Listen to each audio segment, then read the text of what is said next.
विशेष उदासी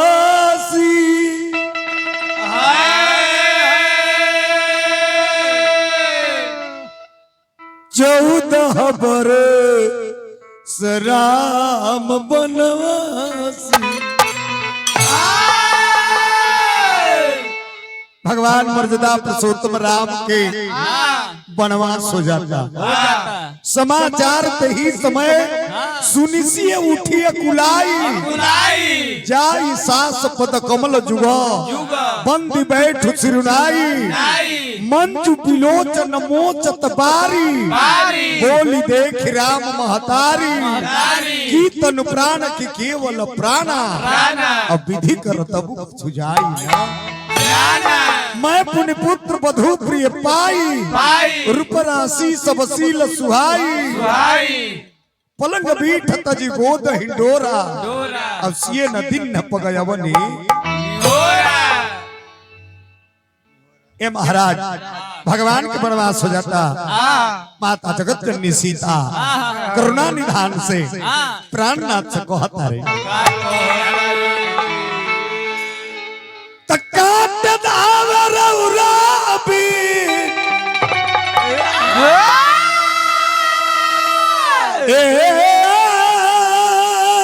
ए राजा जी काट दावर उराबी काट दावर उराबी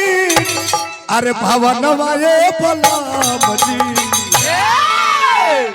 अरे तलल चली संगे हमारा अरे बनवाए बला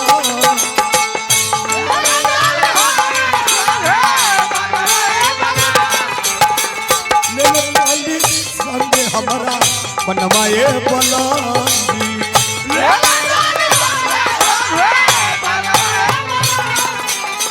सोनवा अटारी हमारा मनमो न भावे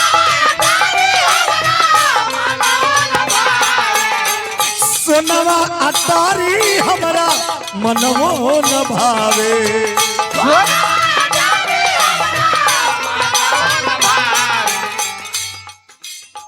काट जैसन गलत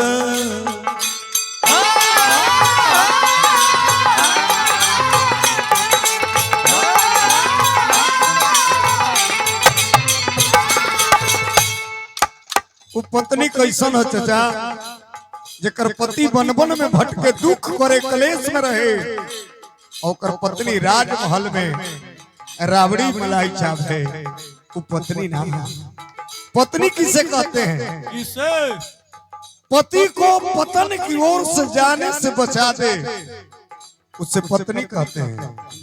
नारद केकरा कहल जाला जेकर जीवन में एक बात रद्द ना होखे ओकरा नारद कहल जाला। लखन केकरा कहल जाला होखे वाला बात के पहले लख जाओ ओकरा लखन कहल जाला। आज तक गांव में 10-20 गो लखन वाले नाम अब बतियो कहला पौना समझ गए। एगो उ लखन रहले कनक देह मणि रचित बनाई अति विचित्र कछु बरनी न जाई। जब सोना के मृग छम छम करे लगले पंचवटी के कुटिया में वही समय लखन के शंका भइल रे सोना के मृगाना होला बुझाता कि कोनो न कोनो हमनी जोरे छल होता। मरम वचन सीता जब बोला हरि प्रेरित लक्ष्मण मन डोला। लखन ओकरा कहल जाला जे लखे वाला बात के लख जाओ काट ऐसन गालाता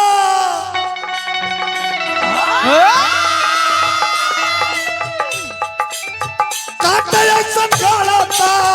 काट ऐसन गालाता गहनवाए बलम जी अरे ले ले चली संगे हमारा बनवाए बलम ले ले चली संगे हमारा बनवाए बलम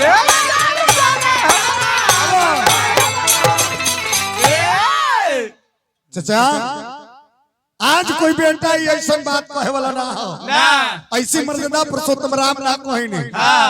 जब चरण धोलेनी माता जगत जननी सीता हमरो लेने चली मन में, तब भगवान राम कहता रहे पूजहु सास ससुर पद पूजा पूजा, अब यह से अधिक धर्म नहीं पूजा। सरकारी नौकरी छोड़ दी ना, लुधियाना पंजाब 10,000 12,000 के नौकरी करता आ तब हाय हाय रे अरे धान उसमें मुआ दी हो हम ना हम रहुए जोरे रहो 8,000 के नौकरी पर साथे लेके रहता। भगवान राम कहनी कि पूजहु सास ससुर पद पूजा पूजा, अब यह से अधिक धर्म नहीं पूजा। माता जगत जननी सीता कहनी कि रहुओ अगर कहल चाहता नहीं आदेश देव तो हमहू कुछ कहल चाहता नहीं। तब माता जगत जननी आदेश मंगनी भगवान से, तब कहनी कि जी अभी न देह नदी बिनु बारी आ कैसे नाथ पुरुष बिना तन धनु धाम सकल पुर राजू अपति विहीन सब सोकू। तब भगवान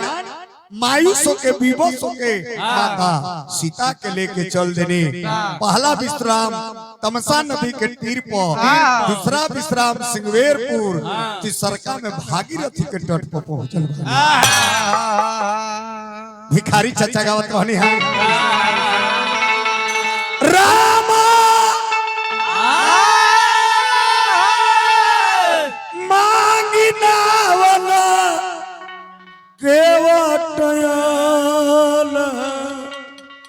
रामा हो रामा कहू तुम्हारा मर्म में जाना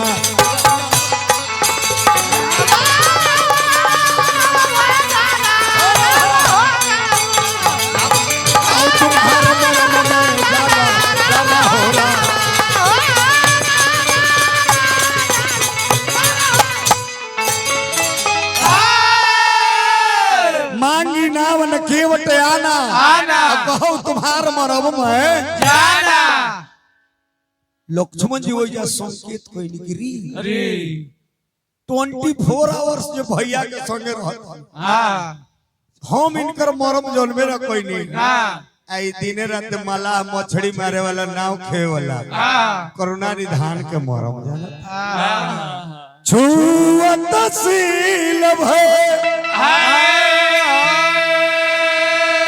नारी सुहाई आकाठ के पाहन हो भगवान राउर हमरम जानी पत्थर के चरण छुअला से मेहरारू हो गई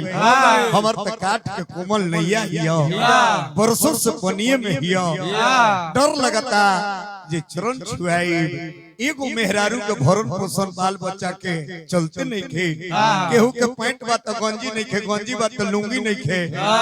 केकरो एक टाइम भोजन बा तो दूसर का टाइम ला सोचता नहीं मालिक यही हमर रोजी रोजगार बन हुए है एकरो वही चरण छुआई ने मेहरारू हो गई तो एक के मारा दानवा के अदुदु गो मेहरिया एक मर्दाना के दूधू को अगर मेहरारू भइल बिना तो ओकरा चैन ना बेचैन लगते हैं तो एक के मारा दानवा के आ दूधू गो मेहरिया आ दोनों भंभोरे पारा पारी एलो लारी दिया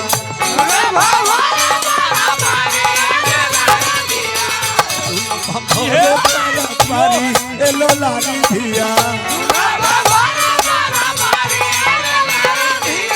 एगो नमकीन लागे एगो कमसीन हो एगो नमकीन लागे एगो कमसीन हो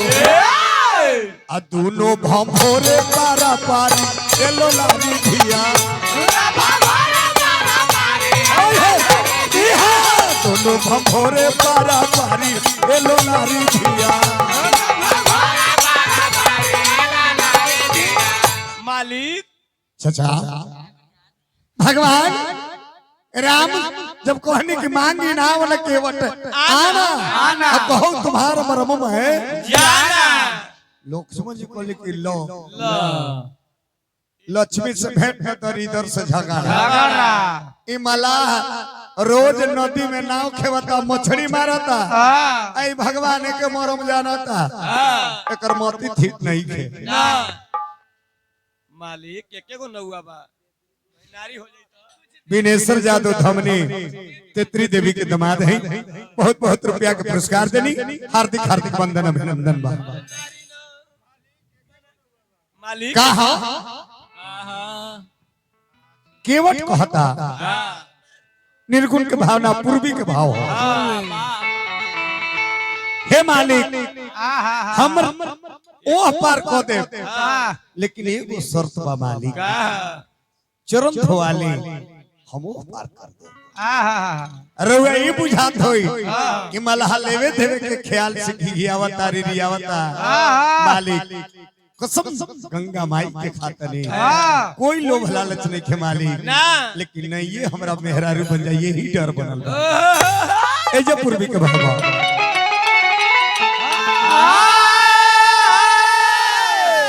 हाला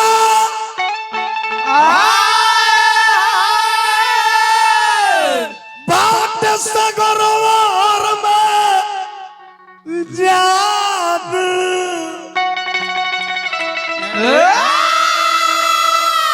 आरे भरल रउआ गोड़ में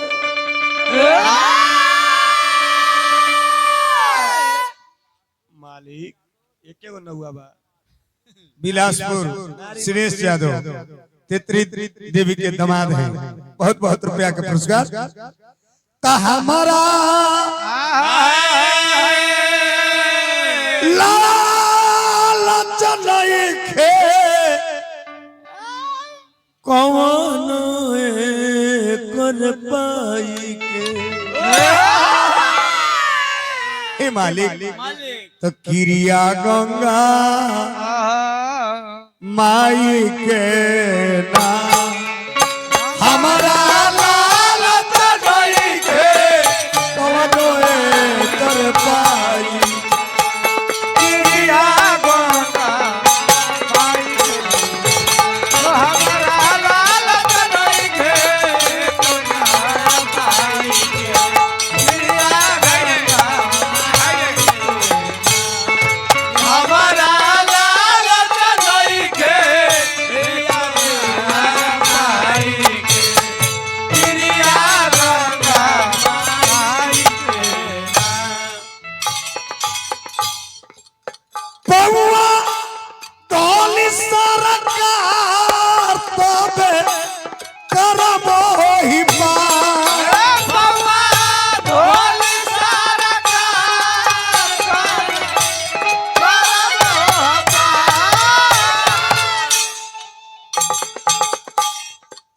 हमारा शंका बाटे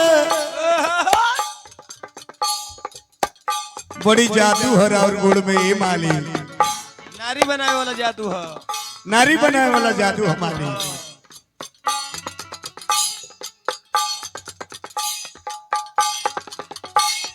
ता हमारा शंका बाटे गोड़ में जदाई के क्रिया गंगा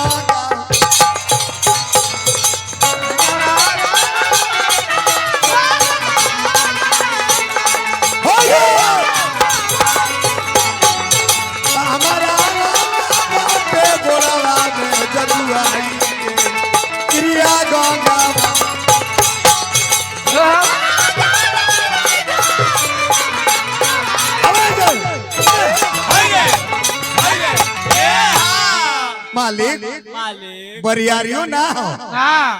बरियारियों ना जरूर यही जे पार हो तब तो गोड़ धोवाए परिकरण की हमर घाट हो आएजा से थोड़ी के दूर यह घाट से थोड़ी के दूर आहे कटिलो जल था देखाव हुजू पग से पग धूरी तरे तरनी त घरनी घर का समझाव एहिजा से कमे दूर पर कमे पानी में मालिक चली हम ओइजा बता दे तनी ओइजा पार हो जाए अन त एहिजा पार हो खब तो गोड़ धोवा भी पड़ी पग से पग धूरी तरे तरनी राउर धूरी से तरनी मने नाव हमर मेहरारू बन जाए पग से पग धूरी तरे तरनी घरनी घर का समझा बहुजू रावर दोष न पायर को पग धूरी के भूरी प्रभाव महा है राउर दोष ना हमारे न राउर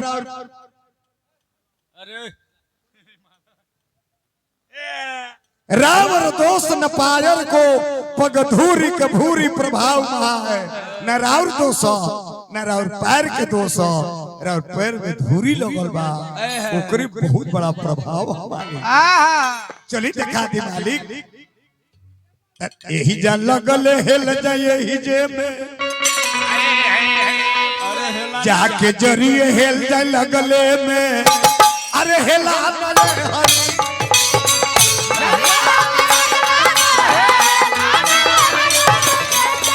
जरिए हेल जाए लगले में हेलाने हरी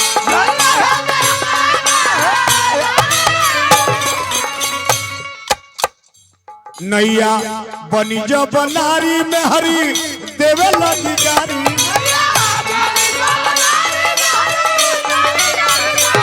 नैया बनी जब नारी में हरी देवे लगी गारी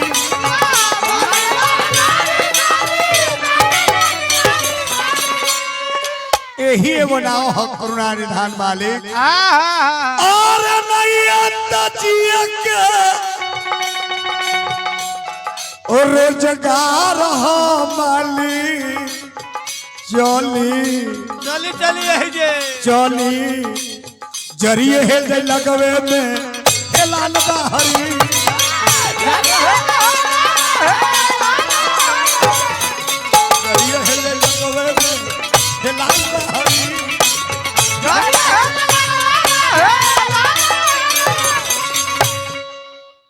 देखी मर्यादा पुरुषोत्तम ऐसी ना कहिनी काहे कहिनी गोस्वामी जी वही लिखनी जा से नाम सुमिरत एक बारा उतर ही नर भव सिंधु अरे जेकर नाम लेला से भवसागर से लोग पार हो जा सकेला और एगो गंगा ना पार हो सकेले जरूर जासे नाम सुमिरत एक बारा उतर ही नर भव सिंधु और एगो गंगा न पार हो सकले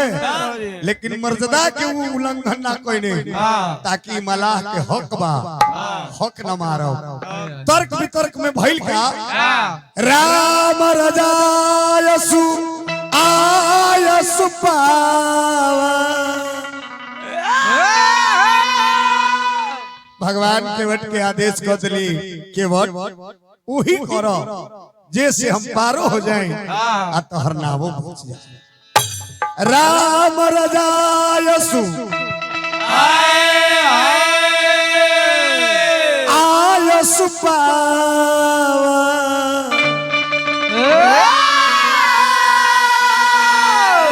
अब हरी कठावत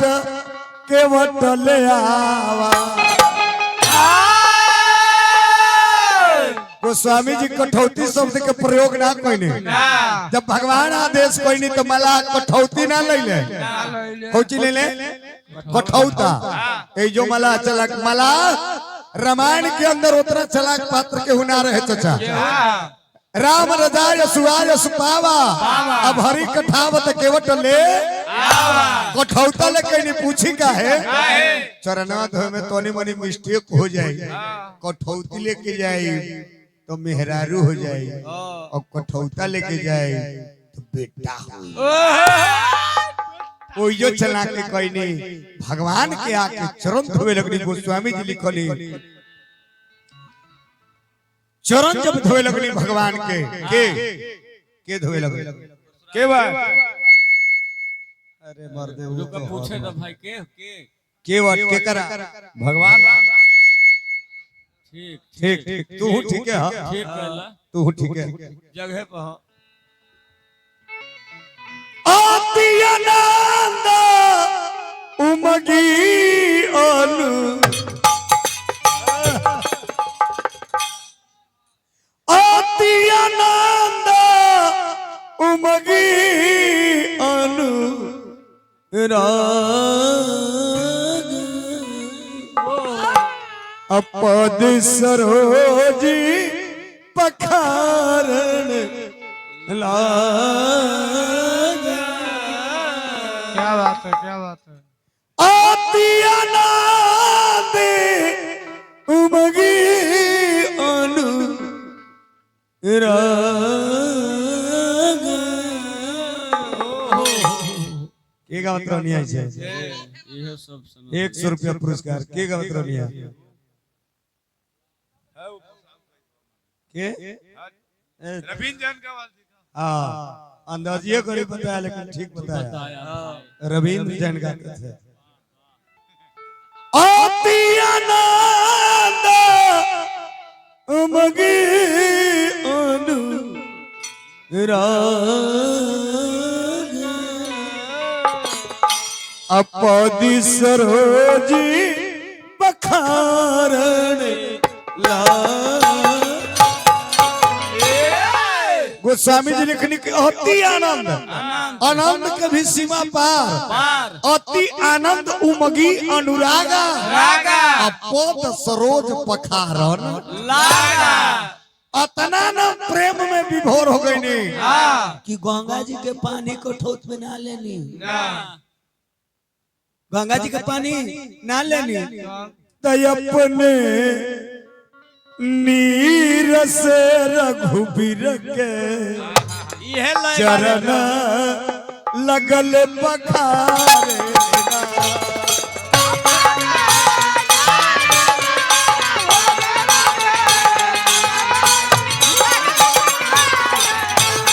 तय अपने नीर से चरण रघुबीर के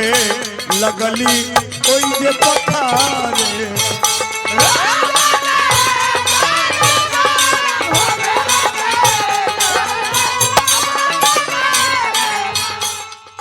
लगल पखारना हरि जी लगल पखारना अपना अपना अपना नीरस चरण रघुबीर के कोई जे लगल पखारे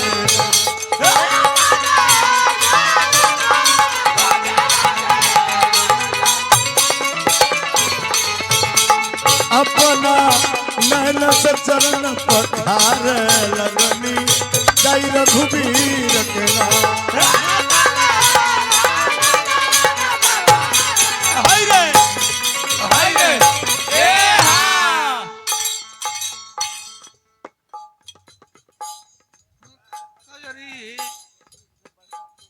उमेश यादव कुटवारा तेत्रीदी माता जी के ज्येष्ठ पुत्र हैं यही अंतर है ये अंतर है बाबू। हरदिया पिछले मन दिया और बा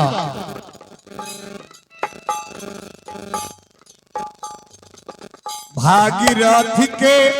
तट पर बैठे भागीरथी के तट पर बैठे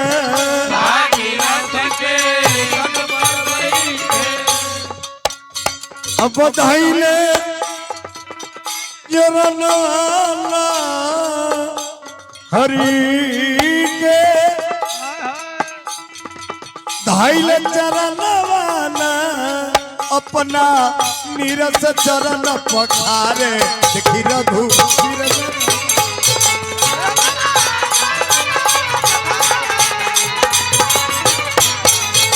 अपना नीरस चरण पखारे देखी रघु चरण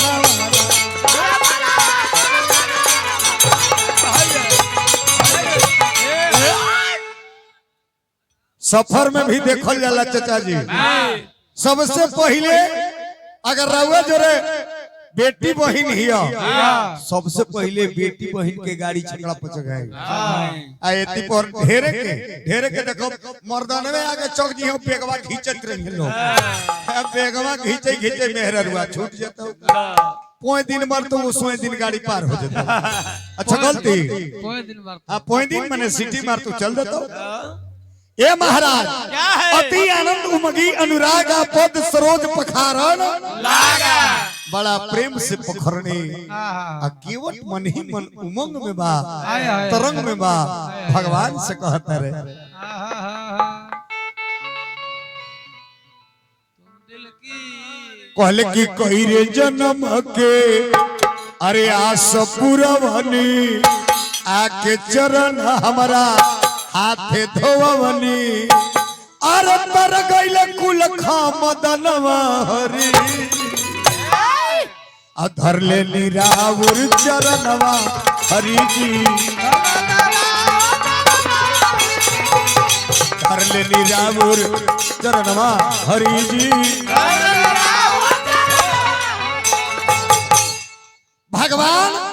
चरण धोवा के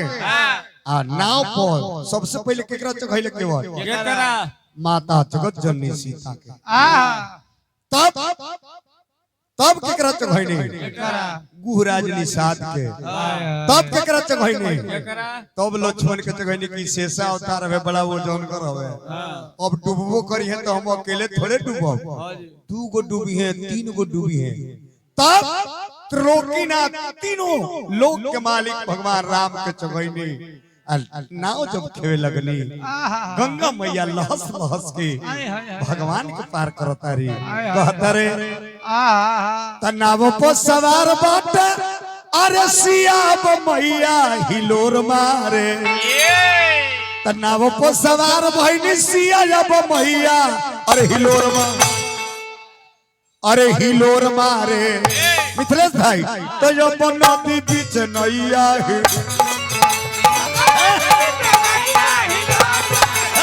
नदी बीच नैया हिलोर मारे रत्न बबुआ नव को सवार बाट सिया मैया हिलोर मारे नव को सवार बाड़ी सिया मैया हिलोर मारे अरे हिलोर मारे अब नदी बीच नैया ही अपन नदी बीच नैया हिलोर मारे अपन नदी बीच नैया हिलोर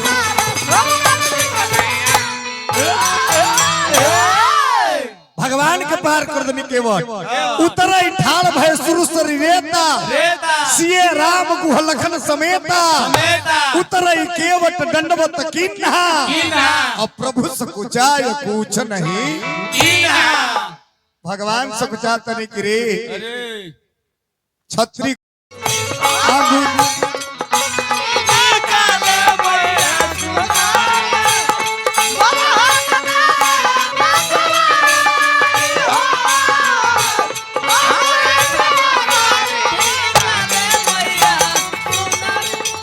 माई कहता है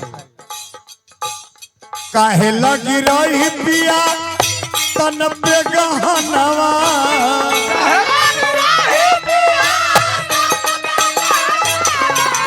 हमरा रहत चल जाई राउर जब धरा बाबा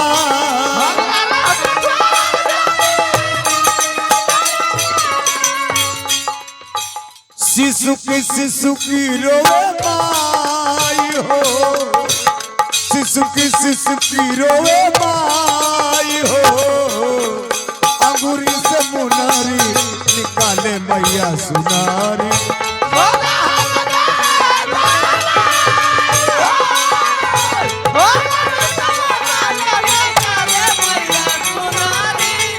अल्लाह के दिखे भाई हो अंगूरी से मुनारी निकाले मैया सुनारी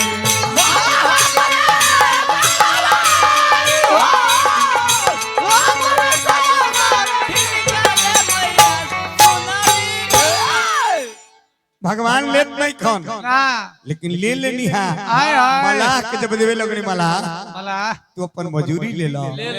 मलाह भगवान के सामने हाथ जोड़ ले बा बहुत दिन नाथ किन्न मजूरी मजूरी बड़ी दिन तक मालिक मजूरी कोई नहीं हाँ। लेकिन आज जे हमरा मजूरी मिलल बा न केहू के मिलल होई होई न मिली वाह ये हमरा आशा बा मालिक कि हमरा दे देनी केहू के ना दे वाह तब केवट कहता कि रहुआ देव ही के इच्छा बा देखी कितना केवट चलाक बा जो कुछ दिन न प्रभु लौट तिबारा दोबारा लौट तिबारा अब सिर धर लिन्न प्रसाद तुम अगर देवही के बाद तो ओने से लौटब ना तो हमरा दे दे बरे भला कितना चलाक बा जे एने से तो दर्शन करिए ले बा ओनियो से दर्शन करे के भगवान से वादा करा ले। ते ई जे हम कथा कहे छोड़ देता नहीं तनी